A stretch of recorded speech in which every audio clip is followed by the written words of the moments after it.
Hi, Ryan. Welcome back. I just want to remind you that we're going to be recording the session today. So we're going to be spending most of the session just getting to know a little bit more about you and what your experiences were like on your deployment. But I want to tell you a little bit about how the therapy is going to go first, sort of what the structure of it is, and so you know what to expect. Sure. Okay, we're going to spend probably 10 to 15 sessions working on prolonged exposure therapy. Our sessions will be 90 minutes. We'll meet once a week. So you can think about maybe projecting out 10 to 15 weeks, two to 3 months of working on this stuff. Okay. We're going to be focusing mainly on those things that are still bothering you from your deployment. So we'll be focusing on the distress that's causing and the trouble that you're having coping with school as a result of all that. Okay? Sure. All right, so just to kind of get into what we're going to be working on. Most often when you think about people who've had the kinds of experiences that you've had, traumatic experiences, we expect that over time their distress about that's going to dissipate and they're going to start feeling better. But for some people that doesn't happen. Some people can get stuck and their distress seems to linger. Maybe they even begin to have more distress. They think about it a lot more, and they just can't get past the point where they feel like they're still recovering past the trauma. And it seems to be what's happened with you. Now, when we think about why that's happened, one of the big factors, one of the major factors we think that cause people to stay stuck is avoidance. So if you think about what's happened to you, I imagine you can probably think about a couple of different ways that you avoid material related to what happened in deployment. So if you think about thoughts, memories, feelings, those types of things, and then avoiding also people, places, experiences, situations that might remind you of what happened on your deployment. Does that sound familiar? Yeah, it does. So when you think about pushing those memories away, Mm-hmm. Does that work for you? Are you able to do that? Pushing my memories away. Mm-hmm. No. What about the other type of avoidance where you're avoiding situations that might remind you of what happened or situations that feel different? Yeah, absolutely. Okay. All right. Well, avoidance actually works really well in the short run for some people. If you think about maybe one excellent way that a lot of people avoid is distraction. So if you think about something that really bothers you, if something happens that really bothers you, you might distract yourself initially, or you might listen to some music or watch a television program or try to talk with someone in order to get those thoughts out of your head, right? Mm-hmm. And that can work in the short run for a lot of folks. But what happens in the long run, if you avoid and if you don't confront those things that are bothering you, they tend to crop back up. So what we see for people is that they avoid in the short run, and it works kind of well in the short run to make them feel better. But in the long run, it starts to give them a lot of difficulty. When you think about it, if something's bothering you and you avoid it, then you don't get a chance to see that you actually could have coped with it. You don't get a chance to see, for example, that if there's something that you're avoiding because you think it's dangerous or because you think something bad is going to happen if you engage in it, that if you avoid that and you don't allow yourself to do it, you don't get a chance to see that it wasn't as dangerous as you thought it was. Does that make sense? Yeah, it does to an extent, yeah. Okay. So when you think about the kinds of things you avoid, are there any situations where you're finding that avoidance is keeping you from doing things that you need to be doing? Yeah, I guess an example has just been driving. Mm-hmm. I've had to, I just found myself in certain situations whenever I'm in the car, just feeling very much on edge. And it's everything between just being stuck in traffic to just feeling confined. So got to the point where it just, all right, well, let me go ahead and try public transportation, and that was just kind of the same thing. I didn't really find it I didn't really find myself being less on edge, so I've just been pretty much walking everywhere as much as I can, as much as I can help it. Okay, so you found some ways to accommodate, get yourself to feel a little more comfortable by not driving, by walking instead of taking public transportation. But I imagine that keeps you from doing some things that you want to be doing. I mean, you can't walk everywhere. Right. So you're kind of confined to a smaller area? Yeah. Okay. So that's kind of what I'm talking about. I mean, avoidance can work. It can help you feel better in the short run. It keep you from having to drive, keep you from having to take public transportation. But it's also shrunk your world down to a much smaller area where you can operate and be. Okay.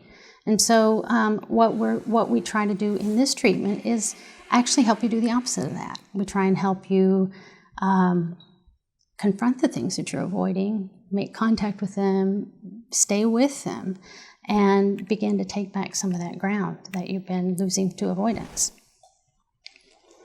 So we have a couple of techniques that we use to help you do that. The first technique that we use is to help with some of those thoughts that you have, some of those memories, and that's called imaginal exposure. Now, in imaginal exposure, we just actually ask you to revisit your memory in imagination. When you do that in session out loud with me, and sort of think that memory through in an organized way in our sessions repeatedly and several times. So session by session, we'll continue to do that. And that's going to help you process that memory. That's going to help you start to organize it, put it together, and eventually make sense of it. The second kind of exposure that we'll have you do is called in vivo exposure. In vivo exposure, we have you actually do things in real life. That's what in vivo means. We have you confront some of those things that you've been avoiding in real life, and we do that in a gradual way as well, so that you can begin to take back ground. You begin to incorporate those things back into your life. And in doing that, you'll get a chance to see that those things aren't as dangerous as you expect them to be. And you'll be able to see that you can cope with them better than you think you can cope. Do those techniques make sense to you? Yeah, to an extent. I guess I'm not exactly clear what you mean by the first technique that you were talking about. The imaginal exposure? Right.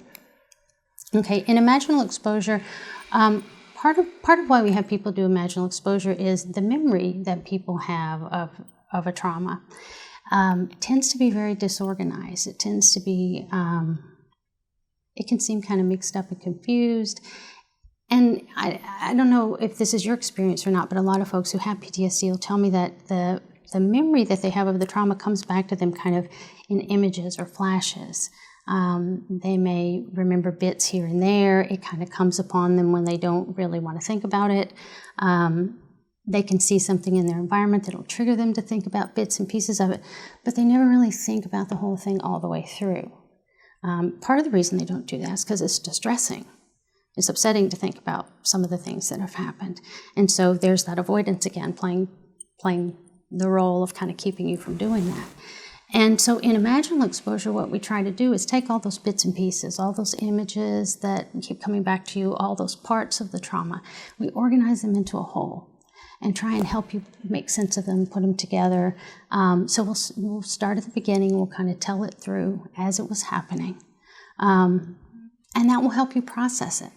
So let me give you an example. When you think about the trauma now, or when you were reminded of it, it's like if your trauma was a book, you're opening it to the worst part.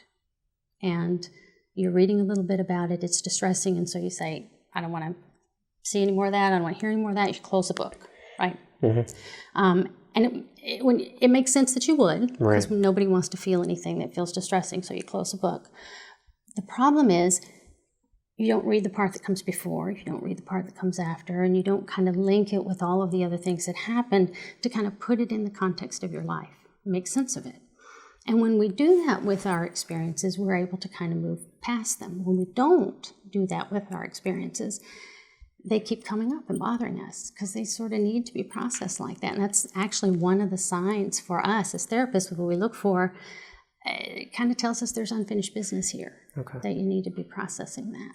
Does that kind of answer your question? Yeah, I think it does. Okay. So we'll be telling that in session. We'll be talking through that event that happened. And we'll be doing it, over time. You'll tell me what you remember, and we'll work our way through in that way. Okay. Okay? All right. So that's avoidance. Now, there's another thing that we think is at the root of all this, though. Another factor we think helps maintain those PTSD symptoms. And that is that after a trauma, sometimes people start to develop beliefs or thoughts about what happened to them that are either really disturbing and distressing, or that are actually fairly inaccurate in the way that they sort of portray the world. And they tend to think about things about themselves, for example, things about other people, things about how the world is. One of the things that we hear a lot is that folks who've had a trauma where something bad has happened to them, is after the trauma they start to see danger in a lot of places where they didn't used to see danger before. So they think the world is a lot less safe than they used to believe it to be. Have you noticed that about yourself as you've come back? Yeah, absolutely. What kind of things are you thinking seem more dangerous to you? Well, like I mentioned, driving is kind of a feeling very much on edge whenever I drive, and a large part of that is just I spend a lot of time doing a lot of scanning. Mm-hmm. I guess you can say I don't know exactly how to describe it. I mean, there's been an established pattern mm-hmm. to treat particular objects a certain way. Mm-hmm. And since coming back, I've just found myself, I guess, just kind of stuck in that pattern, but it doesn't seem entirely unreasonable to me. It's I found it to be extremely helpful. Mm-hmm. I don't see anything wrong with being aware of all the possible dangers that are out there. Okay, so let me see if I can interpret that in the way I'm understanding it. So you're driving, mm-hmm. and as you're driving, you're scanning around mm-hmm. to see if there's other cars in the way, if there's anything dangerous out there that might happen. So you're looking to keep yourself safe. So if we looked at that situation to kind of figure out what's the belief that is underneath all that, I would guess there'd be something like either people are likely to do erratic and dangerous things on the road, and so I have to be on alert at all times to make sure that I'm safe. Right. Or there might be a belief like, you never know what could be around the corner. Something bad could happen at any moment. Mm-hmm. And we see that a lot with folks with PTSD. Beliefs like that kind of, they might have been alert for danger before the trauma, but once the trauma happens, they see their alertness kind of go up, and they start seeing danger everywhere in places that they didn't used to see it. Okay. Other times, people start to think about themselves differently. And I know when we've talked before, you've told me that some of the symptoms that you're coping with are giving you a lot of difficulty in school. That's normal because the symptoms that you're having are distracting, and they would give anybody difficulty. But people with PTSD sometimes think that their symptoms are a sign that there's something wrong with them. And especially some of the symptoms like having the memories come back unexpectedly, or getting triggered to have thoughts about the memory or thoughts about the trauma that seem to come out of the blue. People can start to feel like this means that they're quote unquote crazy, or that there's something really wrong with the way they're thinking, and that they've lost the ability to cope. So we see in PTSD a lot these two kinds of things, that people have pretty negative ideas about themselves in some ways, and some pretty scary ideas about what the world is like, and some of the dangers that might be out there. Now, as you're doing some of your exposures, some of that's going to come up. It's going to kick up some of those beliefs. And as it does, we're going to address those beliefs in session. So we'll just kind of take them as they come, and we'll work on them as they come. Okay. It makes sense that your beliefs would change with experience, right? So some of those beliefs maybe ones you want to keep. But some of them you may want to examine and find out if they still make sense for you. I mean, some of the things that you believe may have made sense in Iraq on deployment, but they don't make sense for you now. So we'll get a chance to look at all those things as they come up. We'll examine them. We'll kind of figure out if they fit for you. And the exposures will give you a chance to try those beliefs out in a lot of different situations. And that'll give you a lot of information that's going to help you make sense of it. So that's how we're going to address some of those beliefs. Okay. Okay, so we got a lot to do over the next few weeks. We're going to be talking about a lot of things that are going to be tougher, and we're going to be kind of pushing you in the direction of things that you've been avoiding, and some of that may be difficult and cause some distress for you. So I want you to know that if you need to call or if you need to have some contact between sessions, I'm going to give you some numbers that you can call. I want you to feel really free to call and check in with me so we can kind of keep you on track during the week, keep the therapy on track so that you can make gradual and consistent progress over the next few weeks. Okay? Fair enough. Okay. Do you have any questions about any of those techniques or about the treatment in general? No, nothing comes to mind at the moment. Okay. I want to learn a little bit more about the particular event that we're going to be focusing on in treatment. Now, I know over the time that you were deployed, you had a number of things happen that were pretty scary events. Any of them would be considered traumatic. But you had told me prior to this that there was one in particular that really bothered you. Do you remember which one that was? I do. Mm-hmm. Okay, what I'd like to know is a little bit about how that came to happen and sort of what's the beginning of the story, what's the end of the story. We don't have to go into a whole lot of detail today. We're actually going to do that more in session 3 when we do imaginal exposure. But it is helpful to kind of know, sort of in a nutshell, what we're going to be facing. Well, we were finishing a patrol in Fallujah. Okay.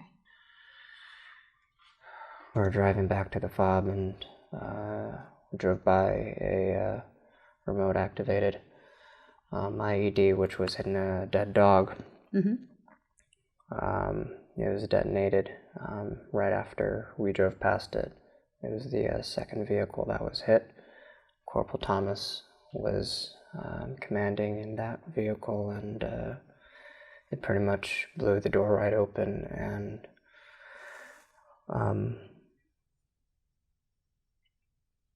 pretty much bent the entire Humvee in half, and he was pretty much DOA. Okay. What vehicle were you in? I was in the lead vehicle in the front. I was commanding in the front, and Okay. he was DOA by the time medevac got there. When the explosion happened, what was the next thing you remember after that? After the explosion, what did I remember? Well, I thought that we had hit the IED. Okay.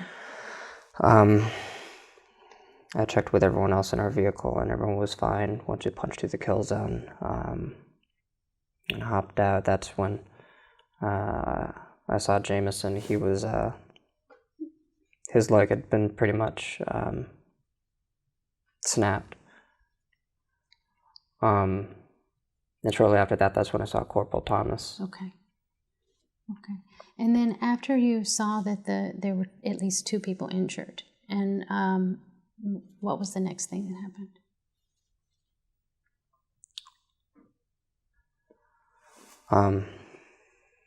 I pretty much, I don't know, I saw Corporal Thomas, and I don't know, I was just, I don't know how to describe it. I guess it was just kind of, I didn't know what to do. Okay. I don't know how long it was before it kind of kicked in me to go and actually check on him. Mm-hmm. By the time the doc got there, I pretty much had to turn away. I called it in. Okay.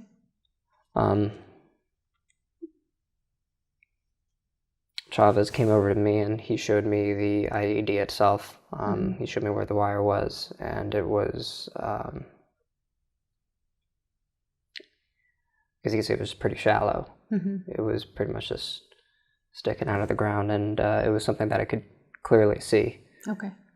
At least then you could see it once it had exploded. No, when we were driving by, that was something, I don't know why it didn't really click in my head, that the dog that we were driving by, I really don't know what it was. EOD had told us that they had swept the area and that it was clear, but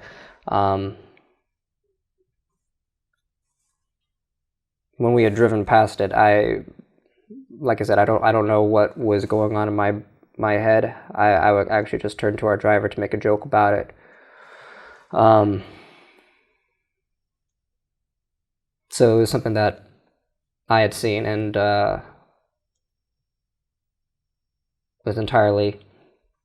was something that I had seen. Okay, so you saw a dead dog, and then soon after you rolled by it, you heard the explosion. You went back. Yes, ma'am. And you saw that the people were injured, and that Corporal Thomas was. Did you know he was killed at that point, or were you not sure? I guess I wasn't really entirely sure. Okay. I kept on telling him that he was going to be okay.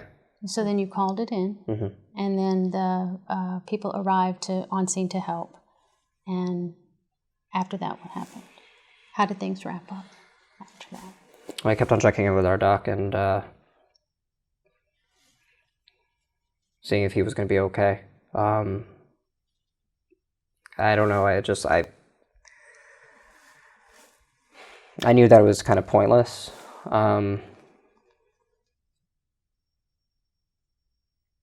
So he really didn't give me too much information. Anytime I asked him, he just told me that we just need to get him back to evac. Okay. So that's the event. Now, as you think about that event and a lot of the other things that you've told me, that still seems to be the one that is bothering you the most, and that's the one we're going to be focusing on. Okay. Is that accurate for you? That we're going to be focusing on that particular incident. Is that the one that's bothering you the most, that's coming up in your mind? Yeah. Okay.